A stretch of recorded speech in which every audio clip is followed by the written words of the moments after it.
Filiatrault, Japanologist, coming to Japan over 30 years ago from British Columbia, Canada. He was quickly enchanted by the unique Japanese society and their exceptional way of life. Following the sun, he never found a reason to return to live in the Occidental world again. Running his own import-export company since 1996, he also operates his personal blog, Lands of Rising Sun. He regularly publishes podcasts and blogs about Japan, the extraordinary Japanese society, and the esoteric nooks and crannies of the Japanese language. Apart from the blog, the Japanese language embodies so much more than verbal communication. Inside this ancient language and countless unspoken social conventions and protocols, profoundly different from the Occidental world, here we reveal the truth about the authentic nature of the Japanese people and the inner working of the society. His speech title is Finding One's Way in Japan, Follow the Sun. At JU, we make it a point to begin with courtesy and end with courtesy. Let's greet the speaker with respect. Now, let's straighten our backs and greet him with Japanese style. よろしくお願いします。よろしくお願いします。よろしくお願いいたします。お願いよろししくお願いいたしま。ますす。はい、こんばんは。こんばんは。はい。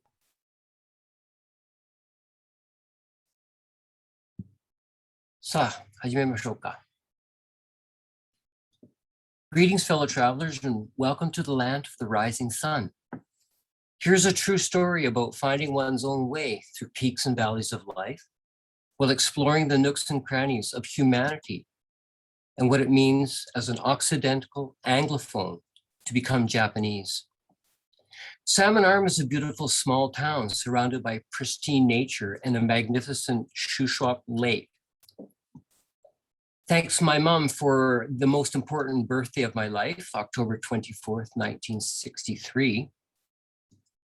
My father's heritage is French-Canadian, and my mother's roots are in the UK. For me, when I'm asked, where are you from? It's always a difficult question. So having lived in Japan for my entire adult life, my spirit, heart, and soul is now Japanese. Although, as you can now see, this is clearly not evident based upon my outward appearance. I never ask where someone is from. At the beginning, I always ask, what is your heritage? This is always a good place to start. My journey to the land of the rising sun started in Vancouver, British Columbia, and off to Los Angeles for a 6-hour layover, and then one more stop in Hawaii. Now, this is where 30 or so passengers on the nearly empty airplane waited for the Japanese for their flight home, connecting in Hawaii. And then they came with their luggage, and it was truly a sight to behold. There's boxes and boxes and bags of macadamia nut-covered chocolates, and undoubtedly to hand off as souvenirs. And these gifts could be clarified as a giddy or an obligation. Now, remember back in the day, carrying a baggage on rules were very loosely enforced, and the amount of carry-on luggage being brought onto this one assembly flight was truly breathtaking and filled the plane to the maximum capacity in what can only be described as sushizume on a packed like sardines. And here I arrived in Japan, coming from the Western society and the Gregorian calendar. I thought I arrived in Japan on January 11th, 1987. But in fact, I actually arrived in year 62 of the Showa era. Actually, we can go even one step further and say it was not I who first came to Japan in Showa 62, but in fact, I arrived in the spirit of my very own father, who actually came to Japan decades earlier in year 43 of the Showa era. My father came to Japan as a guest of Nissan, one of the very first Datsun dealers in Canada in Showa 43. I was 5 years old at the time. I believe my father was deeply moved by the society of Japan and thus had his life experience influenced by the Japanese way, as he observed firsthand how the Japanese extended incredible hospitality to their guests. Here, the divine concept of omotenashi was imprinted upon this Occidental Anglophone, having come from a very faraway land, not only physically, but more so conceptually. I could see my father understood the power and the depth of the incredible society of Japan, in particular as a guest of the Japanese in the late 60s. He was deeply moved by this extraordinary experience of a totally different world and way of life, unlike something he had never experienced before. He could not stop talking about the entire experience and how incredible it was. And of course, the food and impressive enkai parties. Here he saw Japanese omotenashi in full force. And this was truly life-changing for my father. One could say he was honored with countless once-in-a-lifetime experiences, or what is known in Japanese as Ichigo Ichie, during his very first visit to Japan.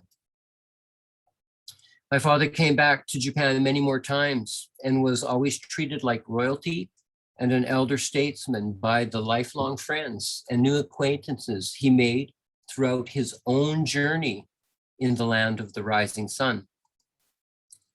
He brought back chopsticks and chopstick rest as souvenir and said to me, "Look, the Nissan general manager taught me how to use these properly. Here's how." So I have been using these extremely versatile utensils for a very long time now.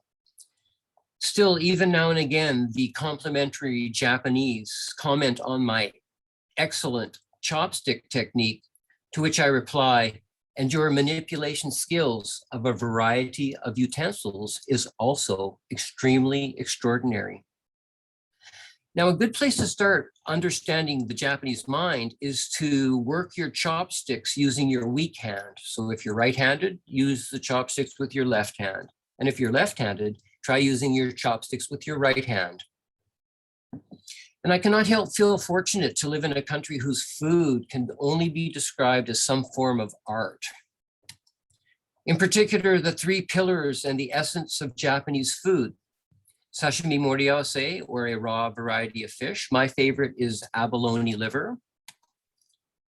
Oshinko moriawase, an array of homemade pickles, extraordinarily delicious, especially when the vegetables come directly from Granny's garden. And of course, some reishu, or rice wine, also known as the nectar of the gods. Now, please make sure to enjoy alcohol responsibly. Itadakimasu.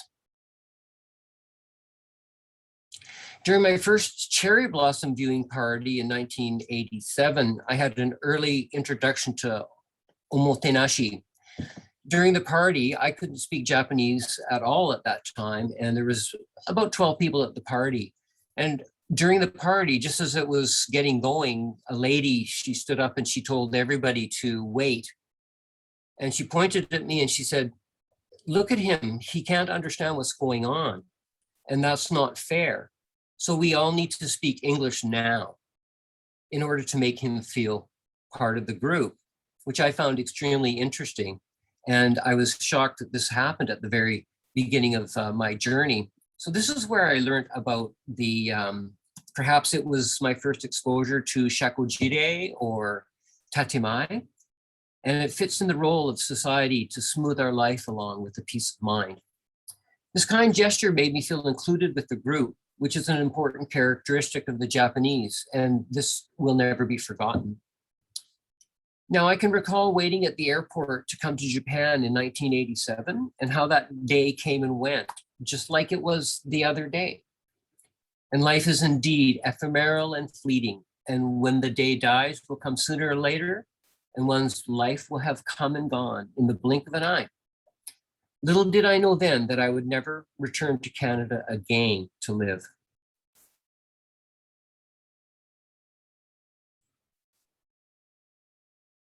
Along with the omotenashi meaningful introduction in the way of cherry blossoms, I also learned about the significance of the Japanese emperor very early on. Almost 2 years to the day of arriving in Japan, Emperor Hirohito passed away on January 7th, 1989. At once, there was an extremely solemn and grave atmosphere reverberating throughout Japan. Here I came to understand the magnitude and the paramount importance of the emperor, the symbol of Japan, and the deep meaning of what our emperor represents to the Japanese people and to the nation of Japan as a whole.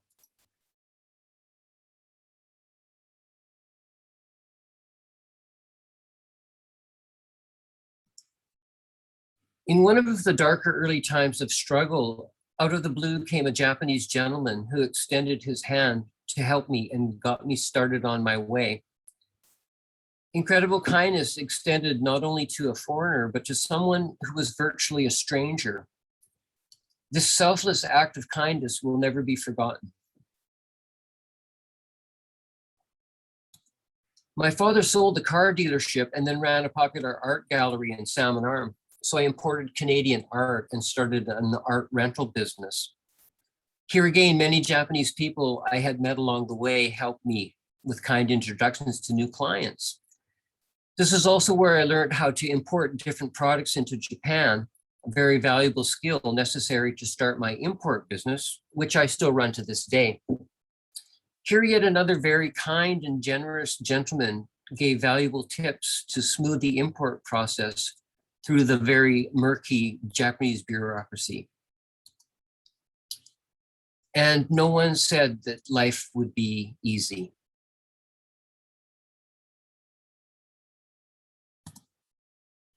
No one could foresee the importance of the internet and the profound changes it has brought and wrought to the global community. Up until then, it was difficult to find reading material in English living outside in the countryside. And the Yaisu Book Center in Tokyo still felt very far away. Luckily, an online bookstore started in 1994. Then, as one says, when the student is ready, the teacher arrives. I eventually ran across this book, and it was truly an eye-opener. Japan in the Shackles of the Past by Professor R. Taggart Murphy.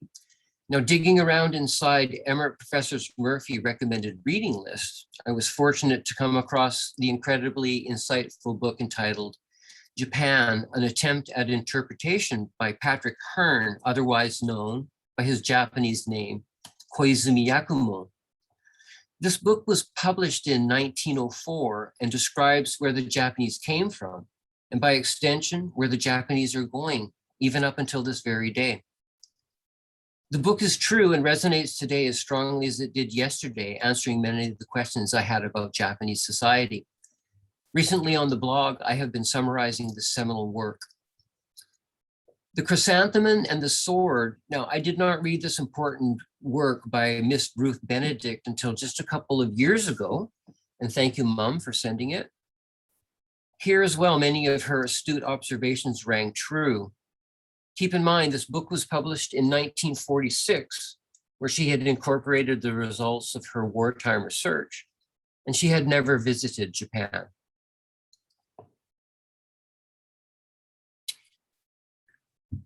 The importance of learning to read Japanese in order to tune into the frequencies of the Japanese heart and mind cannot be stressed enough.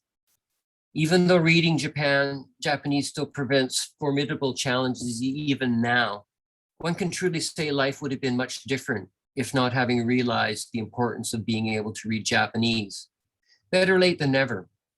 Reading Japanese allows one to understand the deeper meanings held within these complex ideograms and in the spirit of the word, where the essence of the Japanese language resides. There are many incredible nooks and crannies within Japanese, and it would take an eternity to explore them all. Keep in mind, Language is a concept, and the essence of all societies can be found embodied within the mother tongue. Also, please remember when you're being unkind to yourself for any reason whatsoever, that even monkeys fall from trees. Being a curious autodidact has led to many interesting insights, which has formulated my view based upon what I read and a lived experience in the countryside of Japan amongst the Japanese. This particularly highly interesting book, written by a counselor to the Secretary of Commerce in the Reagan administration, Clyde Pretzowitz, here he probes the challenges as well as the still enormous potential for the Japanese. Who doesn't like a good ghost story? Here we see Patrick Hearn discussing ghost stories and strange tales of old Japan. And these are truly extraordinarily spine-chilling tales. The Greater East Asian Co-Prosperity Sphere is a deeply insightful and eye-opening book by Dr. Jeremy Yellen. So many nooks and crannies to explore in this particular time in the history of Japan. Here's an awesome companion to Dr. Yeller's book called Prisons of Empire.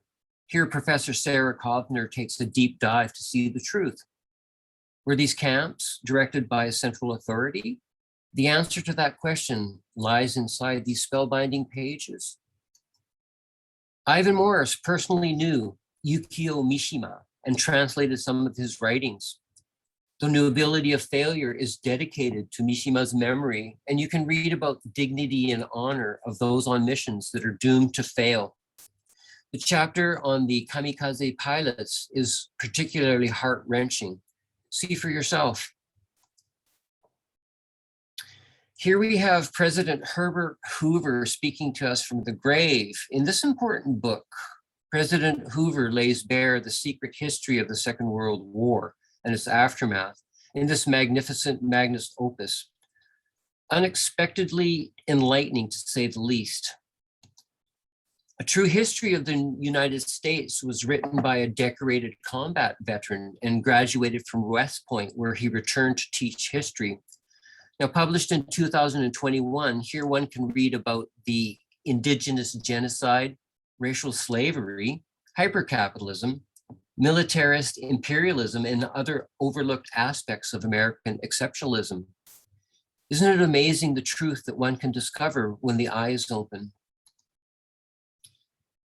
Sometimes it is still necessary to read a book using a dictionary. This one reads like a fiction novel. However, the contents of these pages are drastically real. Here one can plainly see the most critical issues facing Japan since the end of World War II. Knowledge is power. Now, how about bending adversity? Japan and the art of survival. Can the Japanese, a stubbornly resilient nation with a history of overcoming and transcending adversary, now recognize and clearly face the most formidable threat to the very existence of the nation of Japan? Time is of the essence. And I'm always up for a daily dose of edification. There's deep wisdom in these pages every morning, as well as adding new things to know to an ever-growing list. Speaking of edification, how about this incredible story of a 6-year-old Japanese girl going to America during the Meiji Restoration? This story is also deeply inspiring. Tsuda Umiko was born on New Year's Eve in 1864 and lived during the Meiji Restoration. She was noted for her contribution to higher education of girls and women in Japan. An incredibly unique story, to say the least. She was volunteered by her father as one of 5 women members sent to America on the Iwakura mission of 1871. Arriving in San Francisco in November, she remained in the United States as a student until she was 18 years old. During her time in Washington, she met and befriended Alice Bacon. They were to become lifelong friends and shared a deep sisterhood bond, connecting 2 extraordinary worlds. We can see Umiko's loving foster mother, the childless Adeline Landman, who with her husband Charles, welcomed Umiko as their very own. In 1900, with the help of her friend Princess Oyama Stematsu and Alice Bacon, she founded the Joshi Eigakujuku, the Women's Institute for English Studies. By the way, the divine Miss Bacon published 3 books on Japan. One of them is entitled Japanese Girls and Women. This is said to have been co-written with Umiko. However, Umiko refused to be credited in the book. You can download and read this book as well as Japan, an attempted interpretation, free at Gutenberg.com. Oh, one more thing. Tsuda Umiko will appear on the 5,000 yen note starting in 2024. Umiko also happens to be my wife's grandfather's sister, making this extraordinary historical figure my beloved wife's auntie, a few generations removed. Tsuda Umiko is accompanied by countless others with many of their names and brave acts for the advancement of humanity now forgotten. Women who show what it means to be brave and dignified in the face of tyranny. Women called to connect humanity and the animal kingdom. Women caring for others. Women who bring new and important tools to advance civilization. A wise woman sacrificing her own life to embody a state of restored honor and dignity, and all of the women forging the way for their clan into the future. Let's take a moment to venerate the feminine, to honor the women and give them thanks for the heavy burdens they are destined to bear. Also, be wary of fool's pots of gold at the end of phantom rainbows and how one thinks about money and the energy it holds.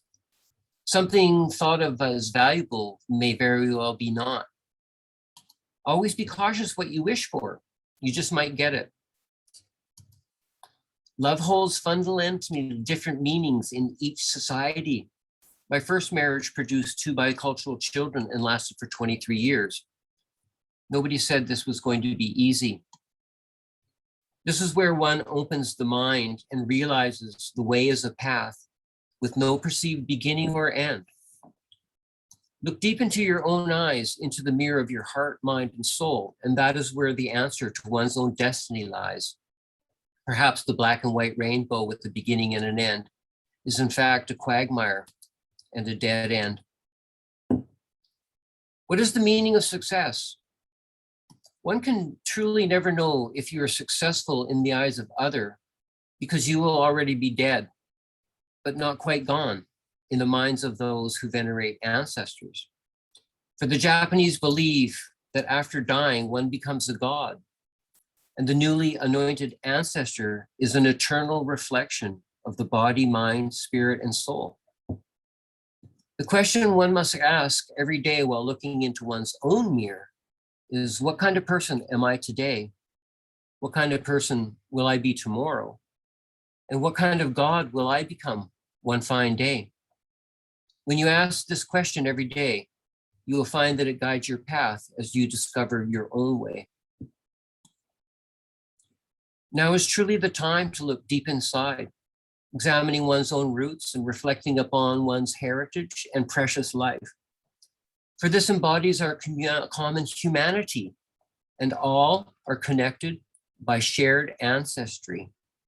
We all share the sun as she shines upon all living things equally without prejudice, giving life to all.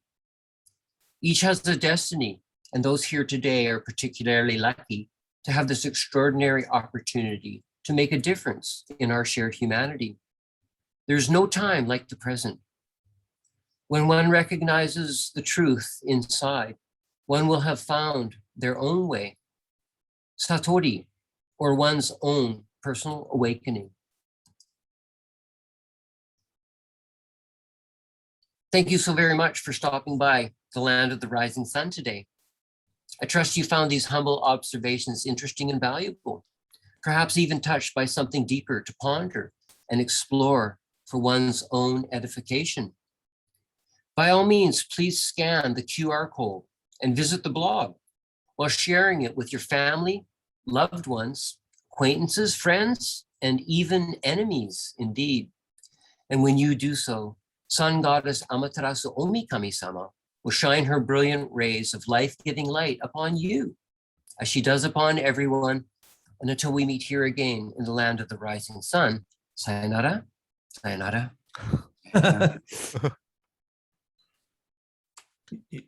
淀川長寿になっちゃった。